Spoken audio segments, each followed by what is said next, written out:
मुक्ति बंधन भाग 1 चैप्टर 19। चल मेरी पवन गाड़ी चल, हमको घर ले चल। નવસારી સ્ટેશનથી ઘર તરફ જવા માટે ડોલીના પિતા નવરોજજી વડિયાએ જૂના જમાનાની ઓસ્ટિન કારનું એન્જિન સ્ટાર્ટ કરી ઘોડાગાડીના ઘોડાને ઉદ્દેશથી કહેતા હોય એવી ઢબે બોલીને મોટર હંકારી ત્યારે પાછળ બેઠેલી નિરાલીએ તેમના રમૂજી સ્વભાવને લીધે રાહત અનુભવી. મુંબઈથી નવસારી સુધીની 3 કલાકની સફરમાં ડોલી અને નિરાલી વચ્ચે જાણે વર્ષોથી ગાઢ મૈત્રી હોય એવી આત્મીયતા બંધાઈ ગઈ હતી. બંનેએ પોતાના સુખ દુઃખની વાતો કરી હૈયા હળવા કર્યા. ડોલીએ ગંજી પોચી પી નિરાલીને બુખારાની રમત શીખવાડી દીધી. સફરના છેલ્લા કલાકમાં ડોલીએ પારસીઓની ખાસિયતના ટૂચકા કહ્યા તો નિરાલીએ સ્કૂલ કોલેજના તોફાનના કેટલાક કિસ્સા કહી સંભળાવ્યા. આમ છતાં બંને જાણતી હતી કે ઉપર છેલ્લી આ હળવાશ હેઠળ જિમ્મીના મૃત્યુનું વેર વાળવાની તાણ તો વર્તાતી જ હતી. નવસારી સ્ટેશન આવ્યું ત્યારે નિરાલીનો ફફડાટ વધી ગયો હતો. પુત્રીને લેવા આવનાર જિમ્મીના પિતાનો પોતે સ્વસ્થતાપૂર્વક સામનો કરી શકશે ખરી? એમને ભલે જાણ ન હોય કે હું જિમ્મીને ચાહતી હતી, તે કારણે જ એકનો એક પુત્ર ગુમાવી દેવાની આઘાતજનક દુર્ઘટના બની હતી. પણ હું તો જાણું છું ને કે મારા કારણે આ ભલા ભોળા મા બાપના સુખી સંસારમાં કદી ન પૂરી શકાય એવો શૂન્ય અવકાશ સર્જાઈ ગયો હતો. એટલે જ તેણે ડોલીને કહ્યું, હું તમારા ઘર સુધી ન આવું તો ચાલે, સ્ટેશન પર જ રોકાઈને વળતી ટ્રેન પકડીને મુંબઈ ચાલી જાઉં તો તમને વાંધો છે? 17.5 વાર વાંધો છે. ડોલીને ખોટું લાગ્યું હોય એવી રીતે સંભળાવ્યું હતું. અમારા ઘરમાં તને 5 સ્ટાર જેવી સગવડ તો નહીં મળે નિરાલી, પણ મોકળા મનથી અમે તને એક રાત માટે સાચવી લઈશું. મારા પપ્પાને મળ્યા પછી તને એક દિવસ વધારે રોકાઈ જવાનું મન થાય તો તેની છૂટ છે. ડોલી, તારી આ ફ્રેન્ડને તે કહ્યું છે કે નહીં? કાર સ્ટાર્ટ થયા પછી વાડિયાએ પુત્રીને કહ્યું ત્યારે નિરાલીને થયું કે કોઈ ગંભીર બાબત હશે. મારી આ ફ્રેન્ડને શું કહેવાનું હતું પપ્પા? એ જ કે આપણી આ પવન ગાડીમાં મેં જાત જાતની સાઉન્ડ ઇફેક્ટ પણ ગોઠવી છે. આગળ પાછળ અને ઉપર નીચે બધેથી જુદા જુદા સાઉન્ડ સાંભળવાની ગમત પડે એટલા માટે. જાત જાતના અવાજ કરતી પોતાની જરી પુરાણી મોટરનો બચાવ કરવાને બદલે તેને વડિયાએ સાઉન્ડ ઇફેક્ટના સદગુણમાં ખપાવી દીધી. એથી નિરાલીને હસવું આવી ગયું.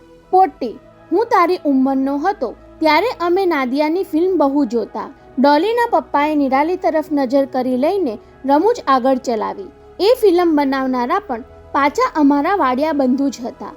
એમાં પેલી નાદિયાને આવી જ કારમાં હવામાં ઉડતી જોઈને અમે સિસોટીઓથી થિયેટરને ગજાવી દેતા.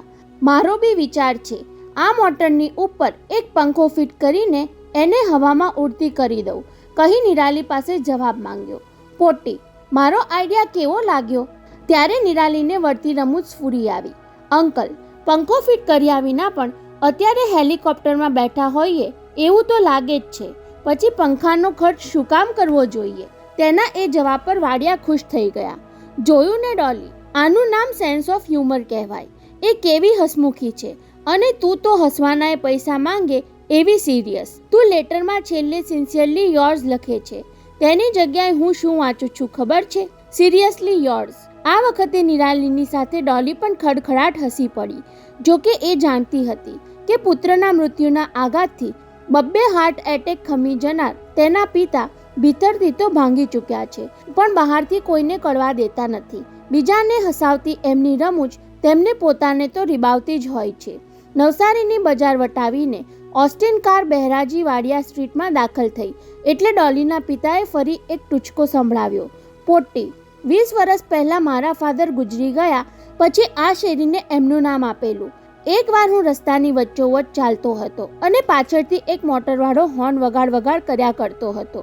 મેં તેને રસ્તો નહીં આપ્યો એટલે વાનીઓ મોટરમાંથી નીચે ઉતરીને મારી સામે આવ્યો. મને કહે, મિસ્ટર, તમે બહેરા છો? હું ગિન્નાયો. બહેરો તારો બાપ હશે એવું કહ્યું એટલે એણે સામું સંભળાવ્યું. તો પછી હોર્ન વગાડું છું છતાં રસ્તો કેમ નથી આપતો? રસ્તો તારા બાપનો છે? સાંભળીને હું હસી પડ્યો.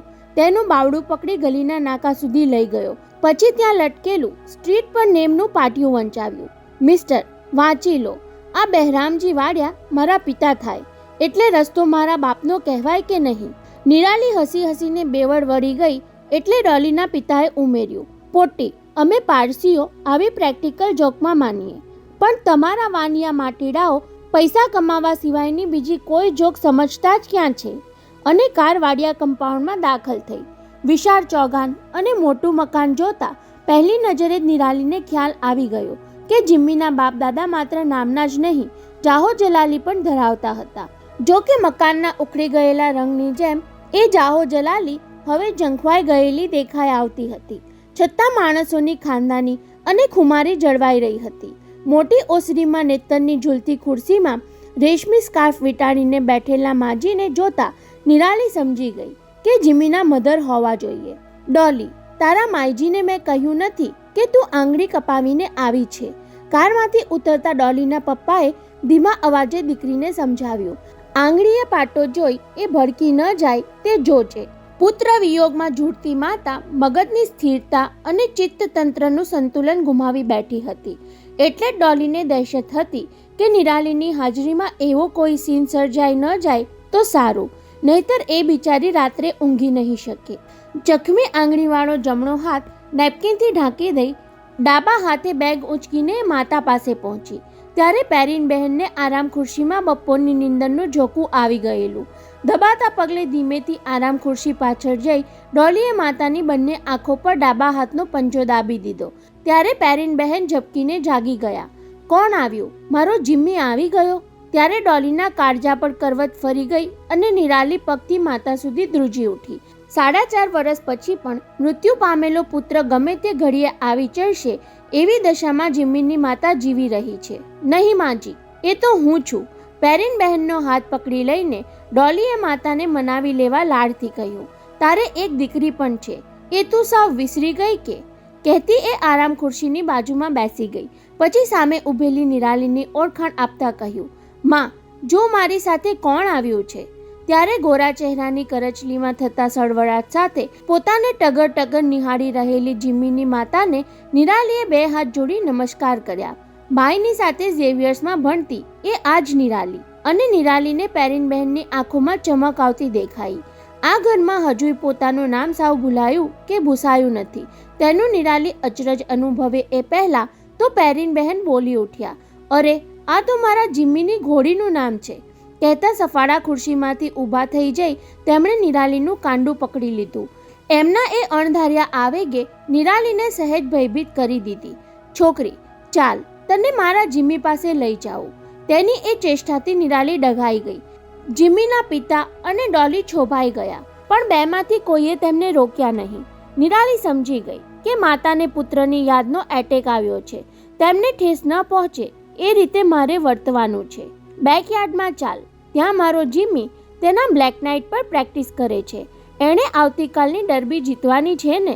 કહેતા પેરીન બહેન કાંડેથી પકડેલી નિરાલીને જોશ અને જુસ્સાભેર 2-3 ઓરડા વટાવી પાછળના વાડામાં લઈ ગયા. ઉંમરે પહોંચીને જો, કહેતા પેરીન બહેન આંગળી ચીંધી નિરાલીને કંઈક દેખાડવા ગયા ત્યાં જ તેમની આંખોમાંથી ઉત્સાહ ગાયબ થઈ ગયો અને ચહેરા પર વ્યગ્રતા છવાઈ ગઈ.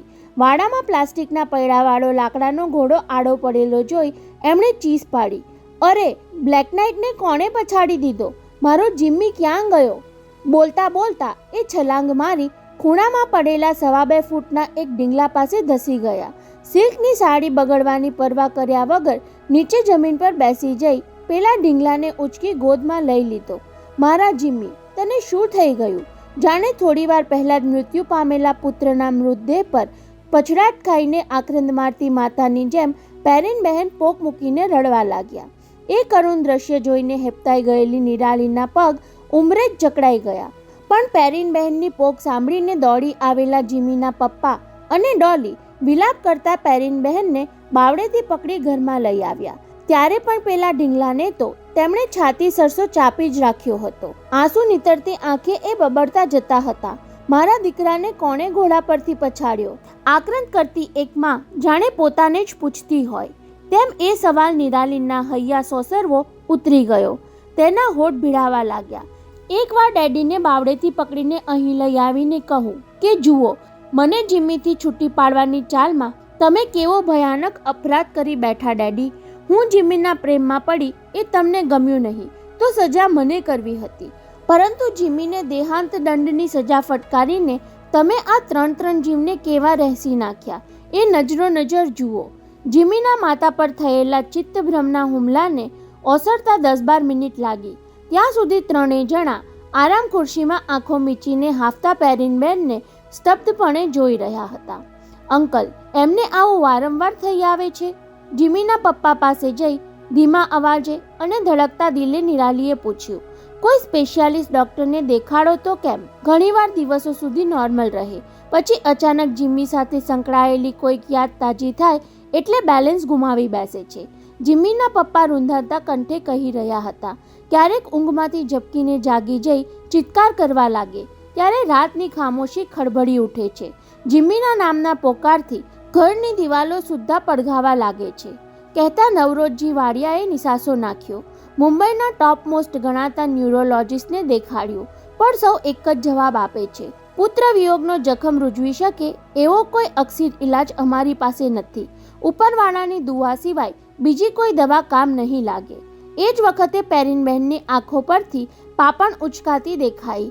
તેમના ચહેરા પર થાક દેખાતો હતો, પણ શોક અદૃશ્ય થઈ ગયો હતો. ત્રણે પર વારાફરતી નજર નાખી લઈને ગળું ખંખેરતા તેમણે પતિને પૂછ્યું, બાવા, તમે બધી ચીજ વસ્તુઓ લઈ આવ્યા કે નહીં?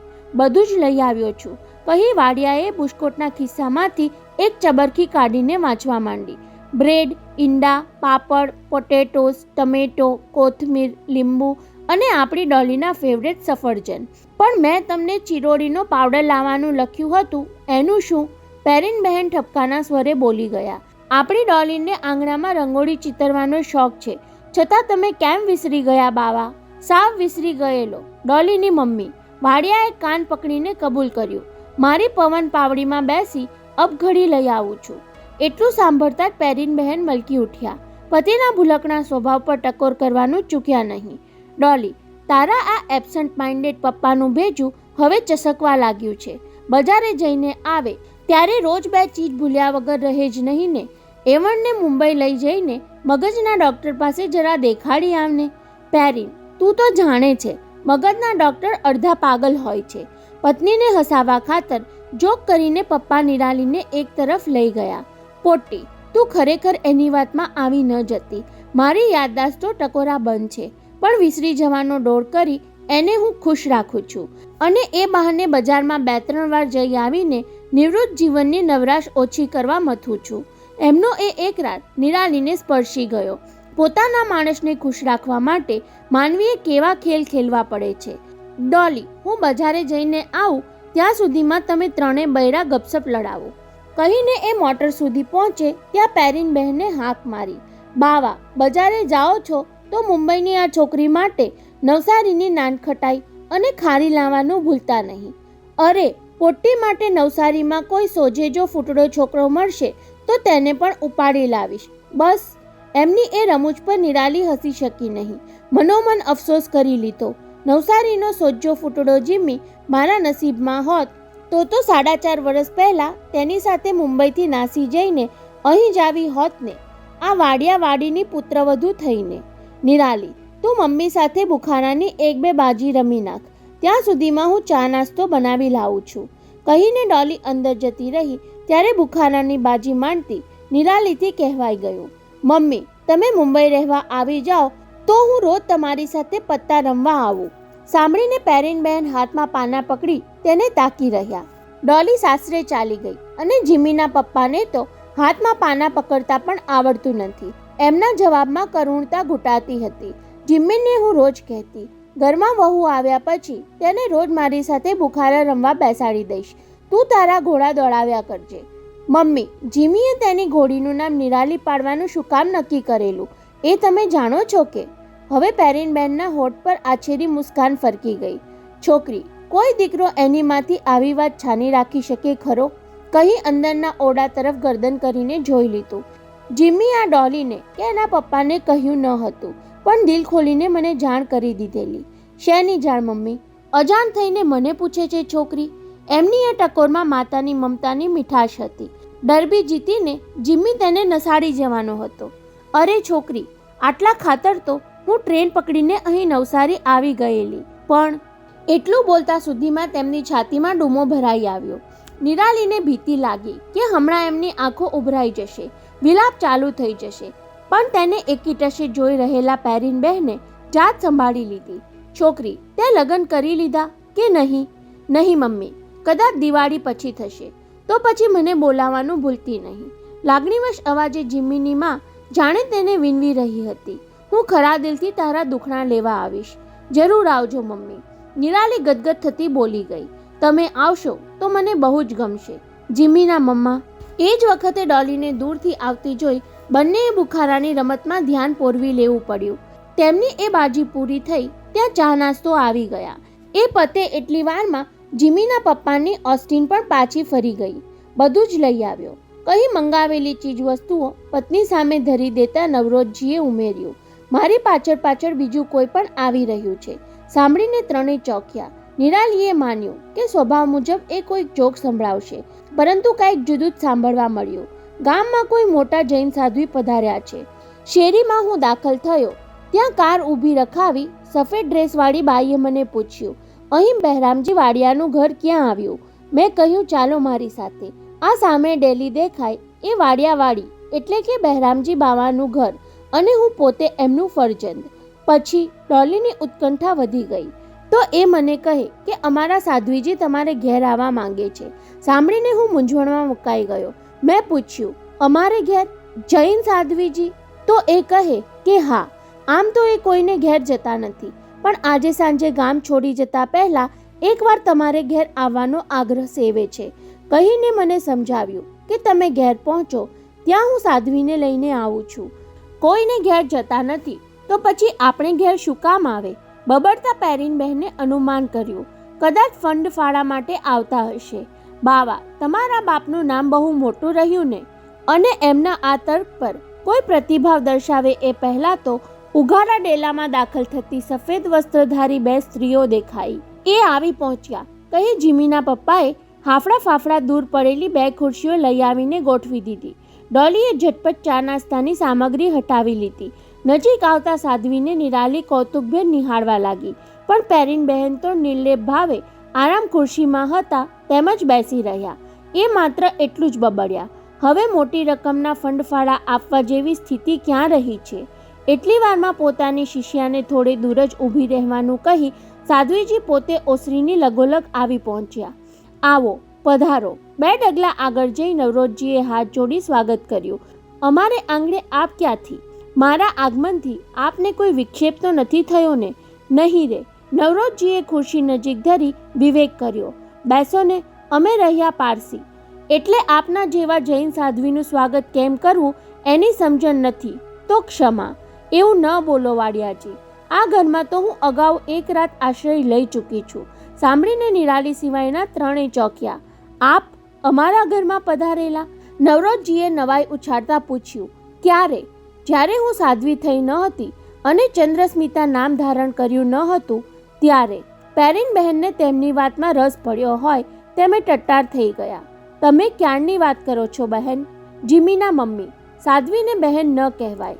નવરોજજીની એ ટકોર પર સાધ્વીજીએ સ્મિત ફરકાવ્યું. સાચી વાત કહી તમે વાડિયાજી. મને બહેન નહીં પણ દીકરી કહી શકો એવો આ ઘરનો મારા પર અધિકાર છે.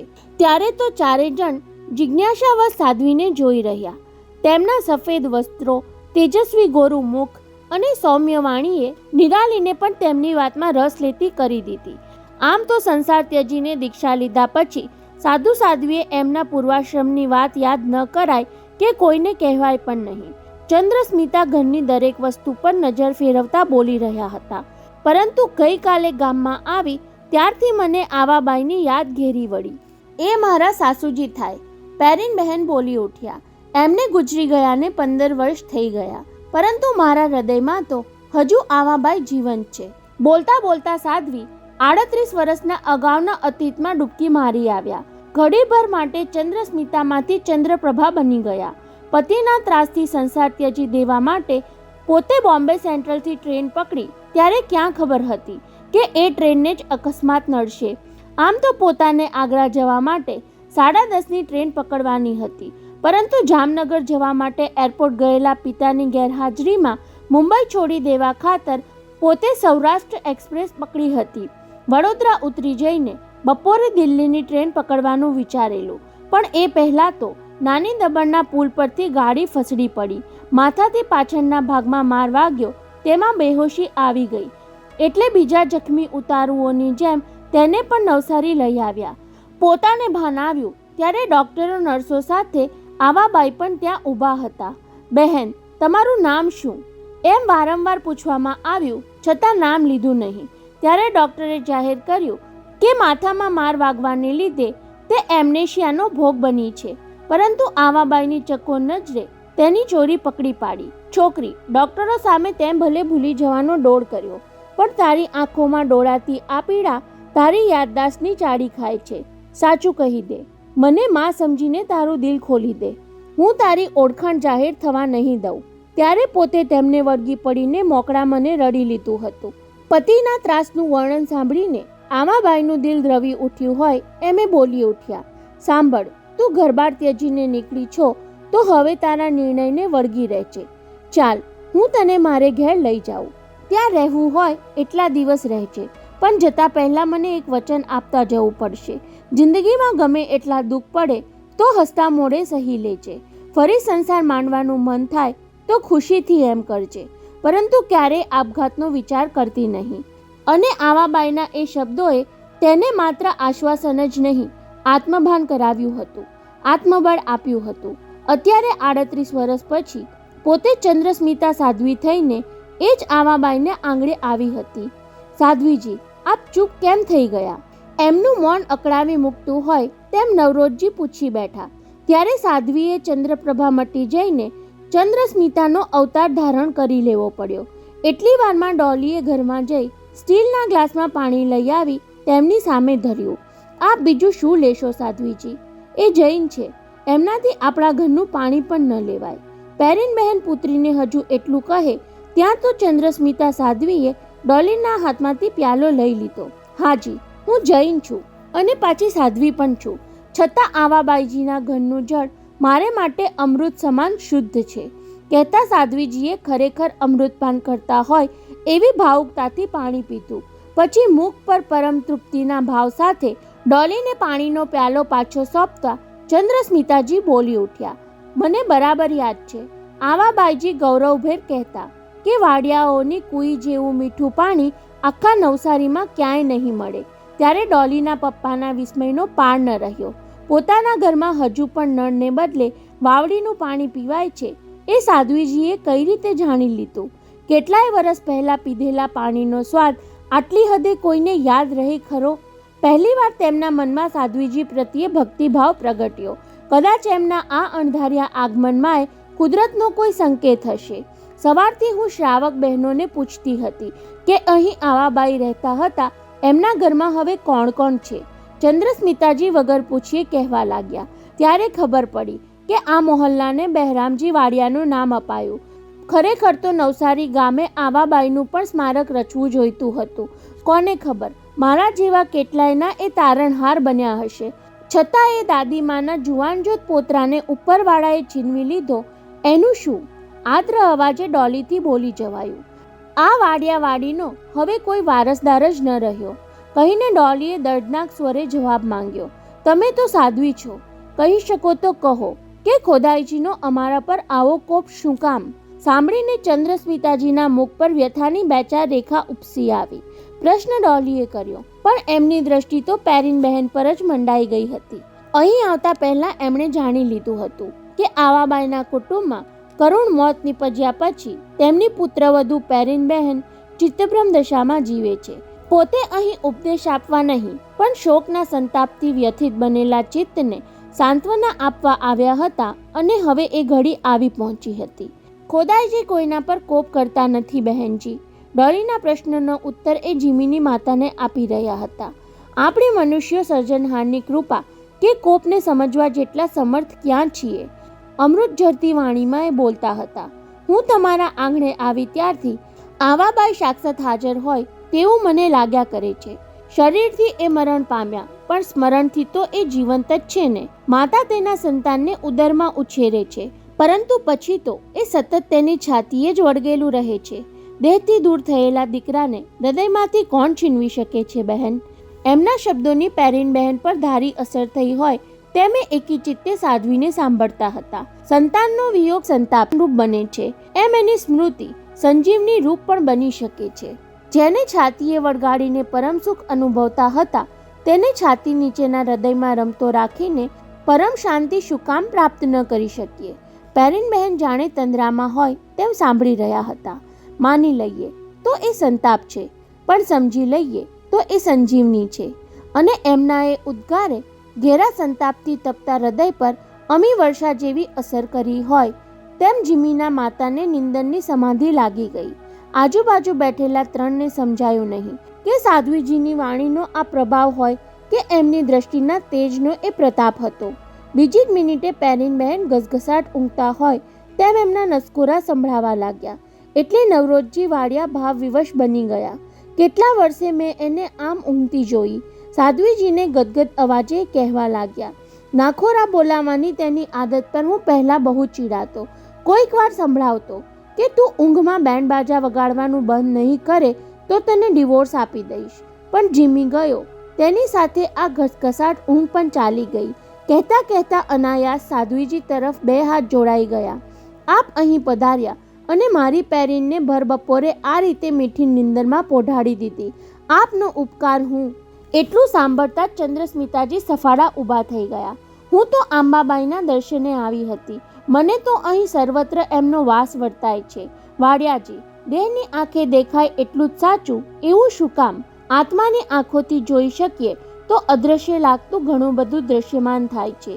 જાણે કોઈ દિવ્ય વાણી સંભળાવતા હોય તેમ નિરાલી સહિત ત્રણેય જણ મંત્રમુગ્ધ બનીને તેમને ઝડપભેર જતા જોઈ રહ્યા. આવજો આભારની ઔપચારિકતા સુદ્ધા વિસરાઈ ગઈ. અરે, સાધ્વીજીને નિરાલીનો પરિચય કરાવવાનું પણ ડોલી કે તેના પિતાને યાદ ન આવ્યું. મિસ વિરાણી, રાત્રે તને ઊંઘ તો બરાબર આવેલી ને? સવારે નિરાલીને સ્ટેશન મૂકવા જવા માટે જીમીના પપ્પાએ ઓસ્ટિન કાર ચાલુ કરતા પૂછ્યું ત્યારે નિરાલીએ અચરજ અનુભવ્યો.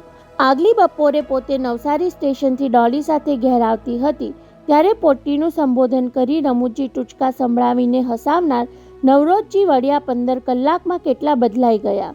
ગઈકાલની તેમની રમૂજી શૈલીમાં હસાવવાની સભાન ચેષ્ટા હતી તો અત્યારની વાતચીતમાં વ્યવહારુ સરળતા હતી. તે જવાબ નહીં આપ્યો. નિરાલી કાર બહેરામજી વડિયા સ્ટ્રીટની બહાર નીકળી એટલે નવરોજજીએ સવાલ દોહરાવ્યો. નવસારીની રાત કેવી ગઈ? તમારા નવસારીના કૂતરાઓનું ઓર્કેસ્ટ્રા સાંભળવા મળે પછી ઘસઘસાટ ઊંઘ કેમ ન આવે? સાંભળીને પિતાની બાજુમાં બેઠેલી ડોલી અચરજ પામી. એક જ દિવસના સહવાસમાં રમૂજ કરવાનો મારા પપ્પાનો ચેપ નિરાલીને લાગી ગયો. મારી વાત કરું તો આખી રાત ડોલીની મમ્મીના નસકોરા સાંભળતો હું જાગતો રહ્યો. જીમીના પપ્પા ગંભીર સ્વરે કહી રહ્યા હતા. એને મીઠી નિંદરમાં પોઢેલી જોતા રહેવાનો ઉજાગરો બહુ મીઠો લાગ્યો. સ્ટેશન તરફ વળાંક લેવા માટે જરાવાર રોકાઈને તેમણે આગળ ચલાવ્યો. પેરીન સવારે 5 વાગ્યે ઉઠીને ઝટપટ પરવારી જઈ નીચે ગયા પછી હું તેની હિલચાલ નિહાળતો રહ્યો.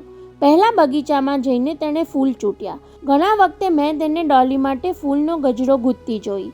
પછી હું કાલે ચિરોડી લાવ્યો હતો તેની ઉમરામાં ડિઝાઇન પાડી.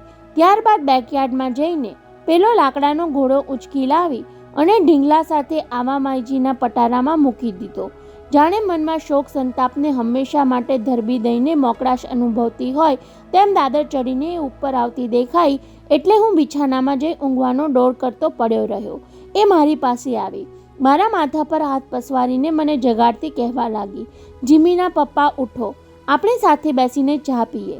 ખબર છે ને, તમારે મહેમાનને સ્ટેશને મૂકવા જવાનું છે. ડોલી અને નિરાલી એક ચિત્તે તેમને સાંભળતા હતા.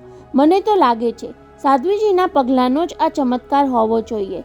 એટલી વારમાં સ્ટેશન આવ્યું એટલે નિરાલીને વિદાય આપતા તેમણે કહ્યું, અહીંના સ્ટેશન માસ્તર ભમગરા અમારા પાડસી છે. મેં તેમને ફોન કરીને તારી ભલામણ પણ કરી દીધી છે. કહી આગલી સાંજે મંગાવી રાખેલી ફ્લાઇંગની ટિકિટ તેને સોંપતા કહ્યું, ચાહે તો તું ડાઇનિંગ કારમાં નિરાતે મુંબઈ સુધી જઈશ. Good bye and God bless you. છેલ્લા ઉદ્ગાર સાથે તેમણે નિરાલીના માથા પર વાત્સલ્ય ભાવથી હાથ મૂક્યો ત્યારે નિરાલીથી આપોઆપ ઝૂકી જવાયું. અંકલ, જીમીના મમ્મીએ સામે ચાલીને મારા મેરેજમાં આવવાનું ઇન્વિટેશન માંગી લીધું છે. તમે એમને જરૂર લઈ આવજો. બોલતા બોલતા એ ગદગદ થઈ ગઈ. ત્યાં જ સુરતથી નીકળેલી ફ્લાઇંગ નવસારી સ્ટેશન દાખલ થતી દેખાઈ એટલે આત્મીયતા ભરી નજરે એમને જોઈ લઈ તેણે વિદાય લીધી. સર સામાન વિના જ આવેલી નિરાલીને ફર્સ્ટ ક્લાસના કમ્પાર્ટમેન્ટ સુધી વળાવવા આવેલી ડોલીએ તેના હાથમાં એક પેકેટ સોંપતા કહ્યું, આમાં મમ્મીએ તારા માટે મંગાવેલી નાનખટાઈ અને ખારી છે, ભાવે તો ખાજે. ડોલી બહેન, આ તો હેતનું ભાથું છે, ભાવથી ખાઈશ અને સૌને ખવડાવીશ પણ ખરી, અને આ મારા તરફથી સાથે લેતી જજે, કહી કાગળમાં વીટેલું બીજું બોક્સ ડોલીએ તેના હાથમાં મૂકી દીધું. ઘેર જઈને ખોલજે. એ બોક્સને ધ્યાનથી જોતી નિરાલીએ જિજ્ઞાસાભેર પૂછી લીધું, એમાં શું છે ડોલી બહેન? ઘેર જઈને ખોલીશ એટલે તને બધું સમજાઈ જશે. એ જ વખતે ગાર્ડની વિસલ વાગી એટલે લાગણીવશ બની જતી નિરાલીએ ડોલીનો હાથ પકડી લીધો. ચાલુ ટ્રેને ચડી જઈને તમારી સાથે નવસારી આવી એ મારી જિંદગીની સૌથી યાદગાર ઘટના રહેશે ડોલી બહેન. બોલતા બોલતા કંઠ રૂંધાયો છતાં ટ્રેન ઉપડવાની ઘડીઓ ગણાતી હતી એટલે પૂછી લીધું, તમે ક્યારે મુંબઈ આવો છો? હવે તો તારા લગ્ન પર જ આવીશ. ડોલીના અવાજમાં કોઈ દ્રઢ સંકલ્પનો અણસાર નિરાલીને વર્તાયો. બાકી તો મુંબઈ હવે હંમેશાને માટે છોડી દીધું એમ માની લેજે. બાકીની જિંદગી મમ્મી પપ્પા સાથે અહીં જ વિતાવી દેવાનું નક્કી કરી લીધું છે, કહેતા તેની આંખોના ખૂણા ભીંજાયા અને ટ્રેન ચાલુ થઈ. હાથ ઊંચો કરીને આવજો કહેતી નિરાલી દેખાતી બંધ થયા પછી પણ ઘણીવાર સુધી ડોલી પ્લેટફોર્મ પર જ જડવત ઊભી જ રહી. નિરાલીને પેલા બોક્સમાં પોતે જે સોંપ્યું તેની સાથે મૂકેલો પત્ર વાંચીને કોણ જાણે એ શું વિચારશે. રવિવારે 11:15 વાગ્યે નિરાલી વિરામવિલા પહોંચી. ત્યાં સુધીમાં નવસારીથી મુંબઈની સફર દરમિયાન ઘૂંટાતી રહેલી ઉત્સુકતા પરાકાષ્ઠાએ પહોંચી ચૂકી હતી. સ્ટેશને વળાવવા આવેલી ડોલીએ આપેલા બોક્સમાં શું હશે? ટ્રેનની સફરમાં 2-3 વાર કાગળમાં વીટેલું એ પેકેટ જોઈ લેવાની અધીરાઈ જોર કરી ગઈ હતી, પણ ડબ્બામાં બેઠેલા ઉતારુઓની હાજરીના ખ્યાલથી તેણે અધીરાઈને અંકુશમાં રાખવી પડેલી. ઘરમાં દાખલ થતી વખતે પહેલો વિચાર એ આવેલો કે ઘરનું કોઈ સામે ભટકાઈ ન જાય તો સારું, નહીતર અચાનક જ નવસારી ચાલ્યા જવા માટે ખુલાસો કરવામાં સમય વેડફાઈ જશે. જોકે તેણે આગલી સાંજે નવસારીથી કોલ કરીને રાજી ભાભી પાસેથી જાણી લીધેલું જ કે બોમ્બે સેન્ટ્રલ પર પોતે પડતી મૂકેલી મારુતિ વિરાટે વિરામવિલામાં પહોંચાડી દીધી હતી. આ જાણીને તેને વિશેષ અચરજ થયેલું. વિરાટને આવું કરવાનું કેમ સૂઝી આવ્યું? કદાચ કાર પહોંચાડવાને બદલે રાજી ભાભીને મળવા માટેનો મોકો ઝડપી લીધો હશે. શું બંને વચ્ચે હજુ પણ કંઈક ચાલતું હશે? કોને ખબર. નિરાલી બહેન આવી ગયા. લિફ્ટમાં બીજે માળે પહોંચીને એ પોતાના બેડરૂમ તરફ સરકતી હતી ત્યાં જ રાજલક્ષ્મીનો ટહુકો સંભળાયો. નવસારીની ટ્રીપ કેવી રહી? બહુ સરસ રહી, કહેતી એ બેડરૂમમાં પ્રવેશ કરવા જતી હતી ત્યાં ફરી રાજલક્ષ્મીએ જાણ કરી, મમ્મી અને દાદા દાદી થોડી વારમાં જ આવી પહોંચશે. સિદ્ધાર્થ તેમને લેવા એરપોર્ટ ગયો છે, કહીને હળવેકથી ઉમેર્યું, સારું થયું તમે એ પહેલાં આવી ગયા. હવે વડીલોને તમારી નવસારીની ટ્રીપની જાણ કરવાની નહીં રહે. તમારી આ ઇન્ફોર્મેશન બદલ આભાર ભાભીશ્રી. નિરાલીએ વળતો વ્યંગ સંભળાવ્યો. સાથે સાથે વડીલોને એ પણ જાણ કરવી નહીં પડે કે તમારો એક્સ બોયફ્રેન્ડ મારી મારુતિ પહોંચાડવા ખાતર આપણે ઘેર પધાર્યો હતો. નણંદે ઉચ્ચારેલો એક્સ બોયફ્રેન્ડનો શબ્દ રાજલક્ષ્મીને કઠ્યો, પણ ત્યાં સુધીમાં નિરાલીએ પોતાના બેડરૂમનો દરવાજો ભીડી દીધો હતો એટલે ભાભીએ નણંદનું મહેણું મૂંગા જ ગળી જવું પડ્યું. સેન્ડલ ઉતાર્યા વિના જ નિરાલી પલંગ પર ગોઠવાઈને ડોલીનું પેકેટ ખોલવા લાગી. અધીરાઈથી કોઈ કામ કરવા જતાં તેમાં વિલંબ વધુ થાય છે, એવું જ ડોલીનું પેકેટ ખોલવામાં થયું.